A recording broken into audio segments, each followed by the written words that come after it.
मैं तो चौकीदार हूँ, मेरे पास चौकीदार नहीं, झोला उठा के चल दूंगा। ये कैसे चौकीदार हैं? कैसे चौकीदार हैं? देखिए, ये कहते थे कि बेटी बचाओ बेटी पढ़ाओ, इन्होंने बेटियों की इज्जत को लूटना शुरू कर दिया। अभी देखा, पहलवान हैं, महिला पहलवान, उनकी इज्जत को लूटा और कुछ भी नहीं कर पा रहे, उन पर लाठियां बरसा रहे हैं। ये क्या चौकीदार हैं? चौकीदारी किसकी कर रहे हैं? ये उनकी चौकीदारी कर रहे हैं जो लूट करने वाले हैं, उनको लुटवा रहे हैं। ये हमारी चौकीदारी थोड़ी कर रहे हैं, ये तो लुटेरों की चौकीदारी कर रहे हैं कि आप लूटते रहो, मैं देखता रहूंगा। ये केवल झूठ के पलंगों की सरकार है, इसको 24 में हटाना है। हर हालत में उन्होंने ध्वस्त कर दिया, विकास को ध्वस्त कर दिया। ये लुटेरे हैं, लुटेरों की सरकार है। जब तक ये लुटेरों की सरकार हमें नहीं हटाएंगे तब तक देश का विकास नहीं होगा। ये झूठ के पलंदे पर चलने वाली सरकार है, झूठ बोलती है, कुछ भी नहीं करती है, कोई विकास नहीं। और जो मेरे गाँव की सबसे भयंकर समस्या है खारा पानी। खारा पानी की वजह से मेरा गांव आज त्रस्त है, उतना ज़्यादा त्रस्त है कि जिसको मैं अपनी जुबान से बयान नहीं कर सकता। जो PHC लेवल है वो भैया, किसके फ्री सिलेंडर, किसकी आमदनी दोगुनी कर दी? ये किसान की आमदनी दोगुनी कैसे हो जाएगी? छोटे सांड छोड़ रखे हैं इन्होंने, और ये सांड जो है किसान की फसल को बर्बाद कर रहे हैं। दोगुनी होगी या आधी होगी, आप बताएं। नमस्कार साथियों, मैं कृष्णा राष्ट्रवादी इस समय मैं मथुरा जिले के गांव बिधौनी में हूं और हमारे साथ लोग जुड़े हुए हैं और मैं ये जानना चाहता हूं कि गांव-गांव में जाकर के पिछले कुछ सालों की बात करें या फिर मैं 70 साल का भी अगर जायज़ा लेता हूं तो कितने गांव में बदलाव आए, या उसी तरीके से जो पुराने ढर्रे से जिस तरीके से गांव चलते हैं क्या उसी तरीके से चल रहे हैं। और चलते चलते अगर पिछले 9 साल की बात करूं तो पिछले 9 सालों में कुछ क्या बदलाव आए। और 2024 के चुनाव भी आने वाले हैं और सभी पार्टियाँ कमर कस चुकी हैं और अपने अपने वादे भी कर रही हैं और बता रही हैं कि किस तरीके से वो देश को लीड भी करेंगी। तो चलिए 2024 के चुनावों को लेकर के भी एक चर्चा करते हैं। तो क्या लगता है कि 2024 के चुनाव आने वाले हैं तो पिछले अगर 9 साल की हम बात करें तो पिछले 9 सालों में क्या तब्दीली देखते हैं अपने आप में गांव में? पिछले 9 सालों में हमारे यहाँ ऐसी कोई खास बात नहीं हुई है जिससे समाज को कोई राहत मिली हो। पिछले 9 सालों में तो क्या लगता है कि इस बार 2024 में फिर से जो बीजेपी सरकार है, मोदी गवर्नमेंट फिर से आएगी? यहाँ तक मेरा विचार है कि 2024 में शायद नहीं आएगी, क्योंकि जनता इनसे ऊब चुकी है। कोई भी बहुजन समाज का कोई भी ऐसा काम नहीं किया कि जिससे मोदी सरकार को 24 में लाया जा सके। लेकिन अगर देखा जाए कि किसानों की जो आय है, जो दोगुनी की बात की थी कि दोगुनी हो चुकी है, तो क्या लगता है क्या किसानों की आय दोगुनी कोई आय नहीं हुई है। 2000 रुपये जो किसानों को दिए जाते हैं वो भी टाइम से नहीं दिए जाते हैं। तो 2000 दोगुनी की क्या चलती है और आधा रह गया है, आधा रह गया है। कोई ऐसी खुशहाली नहीं है कि जिससे जो है मोदी सरकार को गुणगान गाए जाए। तो ऐसा क्या देख रहे हैं जो मतलब अन्य गवर्नमेंटों में कि ये चीज़ बदलाव आ जाएगा, या जबकि बीजेपी सरकार बोल रही है कि हमारे पास में एक ऐसा नेतृत्व है जो लोगों तक हम लोगों ने पहुंचाया और सामने वालों के पास तो विकल्प ही नहीं है? ऐसा मेरा तो मानना है नहीं, ऐसा मेरा कोई विचार नहीं है कि 2024 में और किसानों की आय दोगुनी करेगी या खुशहाल होगी, ऐसा मेरा कोई मानना है। इस गांव में मुख्यतः क्या क्या समस्या देखते हैं ग्राम बिधौनी में जो होना चाहिए था? यहाँ के सांसद की बात करें तो कितनी बार यहाँ पर आते हैं और गांव के लोगों की बात सुनते हैं, तो क्या लगता है? सांसद तो एक भी बार नहीं आया है हमारे क्षेत्र में और केवल वोट के टाइम पर ही आते हैं। और विकास की बात करें तो हमारे यहाँ गांव में सबसे ज़्यादा गंदगी है, नाले हैं, खंडरिया कोई साफ़ नहीं है, कोई कर्मचारी सही नहीं है, स्कूल की व्यवस्था देखें तो ठीक से पढ़ाई नहीं होती है, बहुत सारी समस्या हैं। क्षेत्र में हमने देखा है कि जैसे और क्षेत्रों में जाते हैं तो गाय, सांड या आवारा पशु कहें उनकी समस्या ज़्यादा देखने को मिलती है, तो क्या इस क्षेत्र में है ऐसा? ऐसा ही है। सारे जब फसल आती है तो रात भर किसान सारे जो हैं खेतों पर सोते हैं और कोई भी हमारा फायदा नहीं है। हमारी फसल को खा जाते हैं, हमारा पशु इतने घूमते हैं कि नींद हराम हो रही किसानों की। तो 2024 को लेकर के क्या मन है, क्या लगता है आपको कि कुछ समय में कुछ बदलाव आया है? कोई बदलाव नहीं आया, कोई बदलाव नहीं आया और गिरता जा रहा है। गिरता जा रहा है? किन किन चीज़ों में ऐसा लग रहा है कि आपको गिरता जा रहा है? खेती का नुकसान सबसे ज़्यादा है। पशु जो छुट्टे डोलते हैं और रात को नींद से नहीं सो सकते हैं। हाँ, ऐसा ही। तो जैसे मतलब खाद बीज की जो है वो सही से मुहैया होता है और जो बोला था कि किसानों की आय दोगुनी हो जाएगी, तो क्या लगता है आपको हुआ? नहीं, कोई नहीं हुई। तो गांव में और क्या देख रहे हैं आप जो अब बदलाव चाहते हैं कि इन चीज़ों में बदलाव हो? हम तो ये चाहते हैं कि सबसे पहले तो स्कूल में पढ़ाई नहीं है, हमारे बच्चों को पढ़ाई नहीं मिल रही है, शिक्षा नहीं मिल रही है। वो जाते हैं कुर्सी पे बैठ जाते हैं, जो यहाँ की जो लड़कियाँ हैं जो चुनी हुई हैं वही कुछ पढ़ा दें तो पढ़ा दें, मास्टर कोई नहीं पढ़ाता। मतलब शिक्षा की जो व्यवस्था है वो काफ़ी खराब है। चलिए और जान लेते हैं कि 2024 में क्या लग रहा है, बदलाव आएगा? मैं कहता हूँ कि बदलाव तो आता है, बदलाव तो सुनिश्चित आएगा। और मैं एक बात कहना चाहूँगा, सबसे पहले मैं आपके चैनल कृष्णा राष्ट्रवादी को बहुत बहुत शुक्रिया करना चाहूँगा कि एक छोटे से गांव में, एक रूरल गांव में आने के बाद आप लोगों से एक गांव के विकास के लिए क्या क्या चीज़ें हुई हैं, क्या क्या इसके लिए मुद्दा उठा रहे हैं। मैं स्पेशली इसको कहूँगा, सरकार की बातें हमें करना तो बहुत एक बड़ी चीज़ हो जाएगी। अभी जो फिलहाल की स्थिति है हमारे गांव बिधौनी की, सबसे जो आम समस्या होती है, जैसे अभी भारत सरकार द्वारा डिजिटलाइजेशन पे बहुत ज़्यादा ध्यान दिया जा रहा है और मैं एक CSC संचालक भी हूँ, तो इस नाते से मैं ये चीज़ें देखता हूँ और मैं सराहना भी करता हूँ कि चीज़ें आप लोग ऐसे शुरू कर रहे हैं। लेकिन हमारे गांव बिधौनी में एक सामुदायिक भवन, जहाँ पे बेसिक एसेंशियल्स कंप्यूटर्स या कुछ भी चीज़ें और एक अच्छा माहौल मिले, गांव के लोगों को सुविधा, सरकारी सुविधा मिले, उसका भी कोई व्यवस्था नहीं है। और जो मेरे गांव की सबसे भयंकर समस्या है खारा पानी, खारा पानी की वजह से मेरा गांव आज त्रस्त है, उतना ज़्यादा त्रस्त है कि जिसको मैं अपनी जुबान से बयान नहीं कर सकता। जो PHC लेवल है वो बहुत ज़्यादा है, जो इन बच्चों की हेल्थ के लिए इतना खतरनाक है। एक वो एक संक्रमण और एक वायरस से ज़्यादा कहूँगा मैं उसको, क्योंकि एक पानी की समस्या एक मूलभूत समस्या है। और हमारा मथुरा जैसा डिस्ट्रिक्ट है, उत्तर प्रदेश राज्य है, जिसमें योगी सरकार है और योगी जी मुख्य रूप से मथुरा में अपना कल उद्घाटन करने वाले हैं। उन्होंने एक अपना सार्वजनिक भवन या उसको बोलते हैं भवन बनाया है, उसका उद्घाटन के लिए आ रहे हैं। और वो बहुत कई बार विजिट कर चुके हैं, कई बार कई चीज़ें कर चुके हैं और सबसे ज़्यादा वो वृंदावन मथुरा में आए। और हमारा वृंदावन से महज 20-25 किलोमीटर गांव है और इस गांव में इतनी बड़ी भयंकर समस्या कि कोई पानी की टंकी नहीं है, कोई अस्पताल नहीं है। और मैंने 2-3 साल में अनुभव किया, क्योंकि इससे पहले मैं दिल्ली में रहा, तो मैंने सोचा कि मैं अपने गांव के लिए कुछ करूं। मैं गांव में आया, मैंने गांव की समस्याएं देखी। अभी हाल फिलहाल में ही यहाँ पे एक जगह थी, वो खाली की गई है प्रधान के द्वारा। उनकी एक बहुत अच्छी पहल है जिसमें कुछ लोगों ने अड़चनें पैदा कर दी हैं और वहाँ अच्छा पानी निकला है, उसको रिजेक्शन में डलवा दिया है। मैं योगी सरकार से यही उम्मीद करता हूँ कि केवल ग्राउंड बातों से ना करके ग्राउंड लेवल पे काम करेंगे तो आप आगे कुछ कर पाओगे। अगर मैं आज सरकार की निंदा कर दूं तो एक अलग बात होगी, क्योंकि निंदा करने से कोई मसले हल नहीं होते हैं, मसले हल होते हैं करने से। अगर योगी जी एक बार इस बात को सुन लें कि जहाँ पे वो बार बार आ रहे हैं और वहाँ के आसपास के लोग पानी के लिए त्रस्त हैं, तो ये बहुत गंभीरता का विषय है। मैं इतना ही कहना चाहूँगा।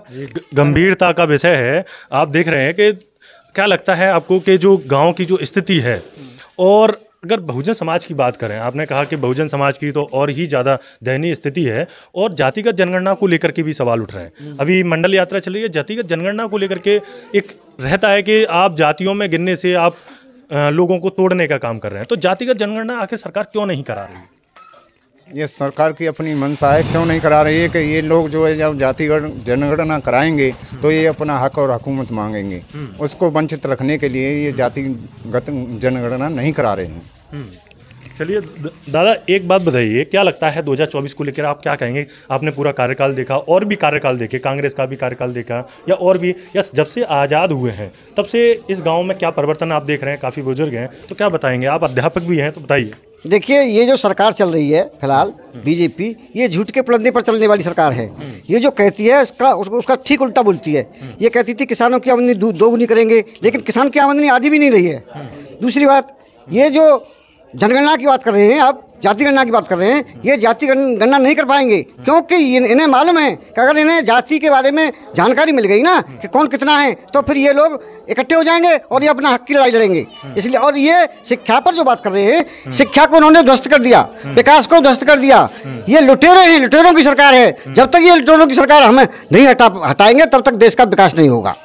ये झूठ के पुलंदे पर चलने वाली सरकार है, झूठ बोलती है, कुछ भी नहीं करती है, कोई विकास नहीं है। जैसे बोला था कि 100 स्मार्ट सिटी और गाँव को आदर्श ग्राम बनाया जाएगा, तो ऐसा कुछ दिखाई देता है? हमें तो कुछ दिखाई दे नहीं रहा है। क्या स्मार्ट सिटी है? स्मार्ट सिटी के नाम पर ये कुछ नहीं है, ये केवल ढपोल संख हैं और ये केवल लूट करने वाले लोग हैं। जैसे मुगल लूट के ले गए, अंग्रेज लूट के ले गए, ऐसे ये बीजेपी लूट के ले जा रही है भारत को। वो तो कहते हैं कि मैं तो चौकीदार हूँ, मेरे पास चौकीदार नहीं, झोला उठा के चल दूंगा। ये कैसे चौकीदार हैं? कैसे चौकीदार हैं? देखिए, ये कहते थे कि बेटी बचाओ बेटी पढ़ाओ, इन्होंने बेटियों की इज्जत को लूटना शुरू कर दिया। अभी देखा, पहलवान हैं, महिला पहलवान, उनकी इज्जत को लूटा और कुछ भी नहीं कर पा रहे, उन पर लाठियां बरसा रहे हैं। ये क्या चौकीदार हैं? चौकीदारी किसकी कर रहे हैं? ये उनकी चौकीदारी कर रहे हैं जो लूट करने वाले हैं, उनको लुटवा रहे हैं। ये हमारी चौकीदारी थोड़ी कर रहे हैं, ये तो लुटेरों की चौकीदारी कर रहे हैं कि आप लूटते रहो, मैं देखता रहूंगा। ये केवल झूठ के पलंगों की सरकार है, इसको 24 में हटाना है, हर हालत में इसको हटा के रहेंगे। तो वो तो कहते हैं बेटी, वो तो इतना अच्छा बोलते हैं कि बेटी पढ़ाओ बेटी बचाओ, और उसका नारा भी देते हैं, और तमाम काम हो रहे हैं, और किसानों की आय दोगुनी, फ्री सिलेंडर दिए जा रहे हैं। अरे भैया, किसके फ्री सिलेंडर? किसकी आमदनी दोगुनी कर दी? ये किसान की आमदनी दोगुनी कैसे हो जाएगी? छुट्टे सांड छोड़ रखे हैं इन्होंने, और ये सांड जो है किसान की फसल को बर्बाद कर रहे हैं। दोगुनी होगी या आधी होगी? आप बताएं, दोगुनी कहाँ हो रही है? ये तो आधी भी नहीं हो रही, बचेगी। गौशाला का निर्माण नहीं हो रहा है क्षेत्र में। गौशाला का निर्माण कौन कर रहा है? ये गौशाला के नाम पर धन लूट रहे हैं। गौशाला में क्या है? यही पंडा पुजारी और इन्हीं के लोग बैठे हुए हैं, गौशाला खोल रखे हैं, धन आता है सरकार से, उसको लूट के ये लोग खाते हैं, गऊओं को थोड़ी खवाते हैं। गऊएं तो केवल किसान की फसल को उजाड़ रही हैं और उसी नाम पर ये लूट कर रहे हैं। ये चाहते हैं कि किसान जो है अपनी जमीन को, जब जमीन बर्बाद हो जाएगी तो हमें दे देगा सस्ती कीमत में, और जमीन के मालिक हम हो जाएंगे। तो बना तो रहे हैं, देश को हिंदू राष्ट्र बना रहे हैं। ये कुछ भी नहीं बना रहे हैं, ये केवल धर्म की राजनीति कर रहे हैं, धर्म के नाम पर लूट कर रहे हैं। 2024 में मंदिर बनेगा अयोध्या में। एक बात बताओ, मंदिर बनो या मस्जिद, इससे क्या लाभ हो रहा है? हमें तो ये है कि मान लीजिए ये हिंदू मुस्लिम करके देश को बांट रहे हैं। क्या हिंदू और मुस्लिम साथ साथ लड़े नहीं थे अंग्रेजों से? भाई, आज़ादी जब हुई थी तो साथ साथ लड़े थे, साथ साथ भाई भाई हैं। जनता में ऐसा कुछ नहीं है, ये जनता को बहका रहे हैं कि हिंदू मुस्लिम करके ये लड़ाना चाहते हैं, लेकिन लड़ना ठीक नहीं है। देश को बिल्कुल संगठन में रखना चाहिए। इस सरकार को, ये तोड़ने वाली सरकार है, इसको भगाएंगे, हर हाल में लगा के रहेंगे। तो मंदिर तो बन रहा है ना आपका अयोध्या में? मंदिर बन रहा, मंदिर से लाभ क्या होगा? अस्पताल बनाते, फैक्ट्री बनाते, तब जनता का विकास होता, रोजगार मिलते। रोजगार कम कर रहे हैं, ये निजीकरण कर रहे हैं। ये क्या विकास करेंगे? जब तक शिक्षा नहीं है तब तक कुछ नहीं है। शिक्षा को उन्होंने ध्वस्त कर दिया। शिक्षा केवल पूंजीवादी लोगों के पास में है और उन्हीं के हाथ में दे रखी है, निजीकरण कर रखा है। शिक्षा हमें मिल कर रही है। हमारे बच्चे हैं, कटोरा दे दिया हाथ में, भिखारी बना दिए। शिक्षा थोड़ी दे रहे हैं, ये तो भिखारी बना रहे हैं, कटोरा दे रहे हैं हाथ में। तो ये क्या शिक्षा देंगे? शिक्षा तो कोई सरकार आएगी दूसरी जो अच्छा काम करेगी उसको लाएंगे हम, और वो सरकार है आपकी सबकी मिली हुई सरकार, बहुजन समाज की सरकार है, वो से लाएंगे हम। तो बहुजन समाज की कहाँ, बहुजन में जो है वो लीडर्स भी कहाँ एकजुट होने को तैयार हैं? उत्तर प्रदेश में तो कोई गठबंधन ही नहीं बना, तो कहाँ से आप सरकार? गठबंधन बनेगा, थोड़ा इंतजार करें, सब सरकार बनेंगी, लेकिन ये बीजेपी हटानी है। ये बीजेपी कांग्रेस ये दोनों एक ही बात करते हैं, एक ही चट्टी पट्टी के पहलू हैं, दोनों एक ही सिक्के के पहलू हैं। कभी बीजेपी आती है, कभी कांग्रेस आती है, कभी बीजेपी आती है, कभी क्या और तीसरा आदमी इसमें रहे हैं? नहीं, कोई तीसरी पार्टी नहीं भारत के अंदर। तो आप तो दोनों से ही मुक्ति चाहते हैं ना? तो बीजेपी चाहते हैं ना? हम दोनों से मुक्ति चाहते हैं, बीजेपी और कांग्रेस। कांग्रेस में ऐसा क्या खरा? कांग्रेस में क्या था? वो जो नीति कांग्रेस की है वही बीजेपी की है। वो भी नहीं चाहती थी। अगर कांग्रेस चाहती थी तो ये जाति गणना क्यों नहीं की इन्होंने? वो भी करा सकती थी, नहीं होने दी। वही बीजेपी कर रही है जो कांग्रेस ने किया। ये दोनों जातियों में गिनने से क्या फायदा हो जाएगा? जातियों गिनने से ये होगा कि जातियां जिसकी संख्या जितनी ज्यादा होगी उसको उतनी हिस्सेदारी मिलेगी। अब ये नहीं चाहती है। ये देखिए, आरक्षण जो है 85% मिलना चाहिए 85 लोगों को, लेकिन ये 15% भी नहीं दे रहे हैं सबको, और सारे आरक्षण को सब यही लोग खा रहे हैं 5%। जातियों में बांटने में क्यों लगे हैं? सब लोग हिंदू हैं, सब लोग आगे पीछे अपने नाम के पीछे हिंदू लगाइए। हिंदू राष्ट्र बनाना है, मंदिर बनाना है, तमाम काम करने हैं। आप राष्ट्र हिंदू बनाए मुस्लिम बनाए, इससे क्या फर्क पड़ता है? लोगों का विकास होगा, लोग जो है आराम से रहेंगे, समाज स्वस्थ रहेगा, विकास होगा, उससे है। ये जातिवादी हिंदूवादी ये राष्ट्रवाद को तोड़ना है, राष्ट्र को तोड़ना है। ये धर्मवाद की लड़ाई नहीं लड़नी है हमें तो केवल समाज की लड़ाई लड़नी है कि समाज में सभी लोगों का विकास हो, सभी लोग उन्नतशील हों, खुशहाल रहें। यदि मोदी जी इस बात को सुन रहे हो, योगी मोदी जी, तो क्या कहेंगे उनसे? अरे हम डरेंगे थोड़ी, हम सत्य बात कहेंगे। क्या कहेंगे उनसे? ये कहेंगे आप ये हिंदू मुसलमान की लड़ाई क्यों लड़ा रहे हैं, तोड़ रहे हैं देश को। अगर विकास की बात करें और यहाँ जो भी विकास होगा भारत का तो उसकी बात करें। देखिए, मंदिर बनाने से कोई लाभ नहीं, मस्जिद बनाने से कोई लाभ नहीं, हमें कोई धर्म की देखने वाले ये कहेंगे कि इनको सिखा पड़ा रखा है। अरे सिखा पड़ा क्यों रखा है? हम नहीं जानते हैं कि हम कितने दुखी हैं। न कोई स्वास्थ्य की व्यवस्था, न शिक्षा की व्यवस्था, न कोई रोजगार की व्यवस्था, कुछ नहीं है इस देश में। क्या करना है? इसीलिए जी ये सरकार जो भगानी है, और ये बिल्कुल देशद्रोही सरकार है। अगर हम जैसे कोई भाई बोलते हैं तो उनको देशद्रोही में फंसा देते हैं ये लोग। क्यों फंसा देते हैं? हमें बोलने की आज़ादी है, अपनी बात रखने की आज़ादी है, क्यों नहीं रखेंगे? क्या लगता है कि वर्तमान में जो बोलने की आज़ादी पर भी पाबंदी लगी हुई है? पाबंदी लगी हुई है। ये मीडिया जो है वो भी खरीद रखा है। ये मीडिया जो है तीसरा चौथा खंभ होता है, उसको भी खरीद रखा है। ये केवल पूंजीवादी लोग हैं, पूंजीवादों की बात करते हैं। केवल हमसे तो मतलब मीडिया पर भी विश्वास नहीं रहा गांव वालों को। विश्वास नहीं है। मीडिया के लोग कौन है? इन्हीं के लोग हैं। यही पूंजीवादी खरीद रखे हैं मीडिया इन्होंने।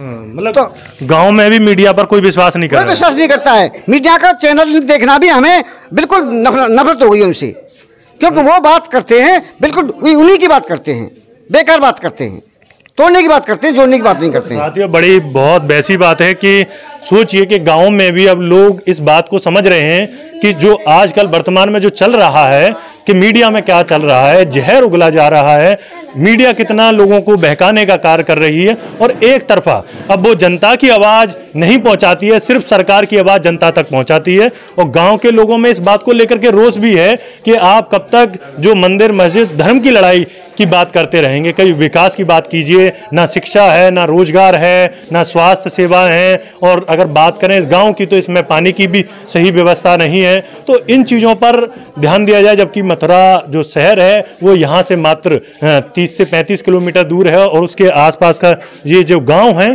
इनकी गांव की जो स्थिति है वो काफ़ी दयनीय है। मैं कृष्णा राष्ट्रवादी आपके साथ जुड़ा रहूँगा, कैमरामैन ब्रजेश के साथ। धन्यवाद।